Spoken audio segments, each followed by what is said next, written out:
All right, so night driving, you're probably going to run into somebody who has their lights on bright. What are we supposed to do? What's that?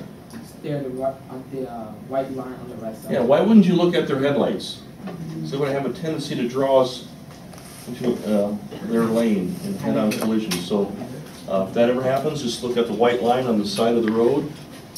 And once they're passed, then you can refocus on the road. You can, like I said, with your peripheral vision, you can see other traffic.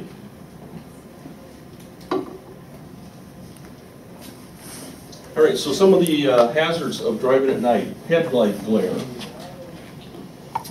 Glare behind us. If somebody is behind us, they have their headlights on high. It's going to be a killer to look at our rearview mirror because it's going to be really bright.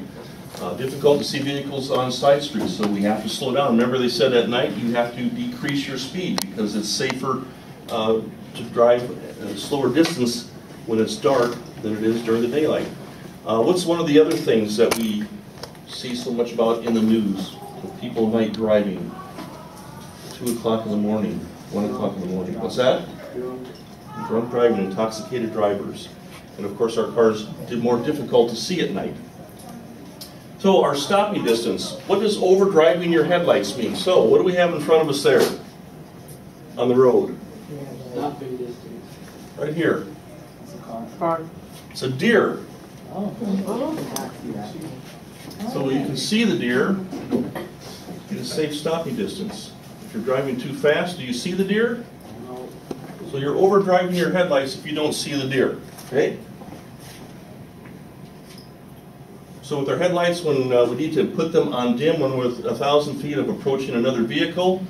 So we're in the red car, the blue car is coming toward us, we need to put our lights on dim. When we're following a vehicle, we need to put our lights on dim within 200 feet so we don't blind them.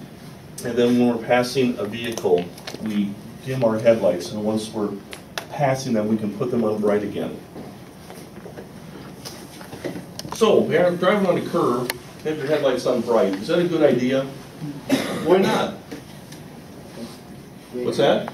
They glare from both cars. Right. We're going to blind each other. All right, so different risks for different scenarios of driving. There's urban risks and there's driving out in the country or rural risks. So what are some of the urban risks of driving at night? What's that? All right, epilepsy. What are some other urban risks? We're driving downtown Minneapolis. It's the first time you've driven down there. You're on your second behind the wheel. What are some of the risks that are going to happen?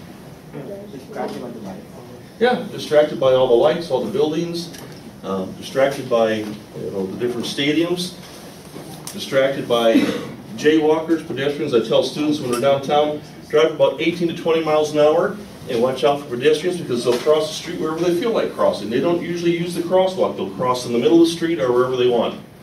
So those are some of the urban risks of driving in a city. More distractions. There's a lot more things going on in downtown Minneapolis than there is downtown Osseo on a Friday night. What are some of the rural risks? We're out in the country. Deer. Deer? Yeah. Animals? What else? Lack of light. Lack of light. Yeah, there's not really a lot of street lights along that road, are there? It's pretty dark. So if we don't have a lot of illumination on a road at night in a rural area, what are some other dangers? If there's a crossroad up here, can we see cars coming through cross traffic? Harder to see. So some of the rural risks: poorly marked intersections, animals, and blinded by oncoming traffic. Most of the time,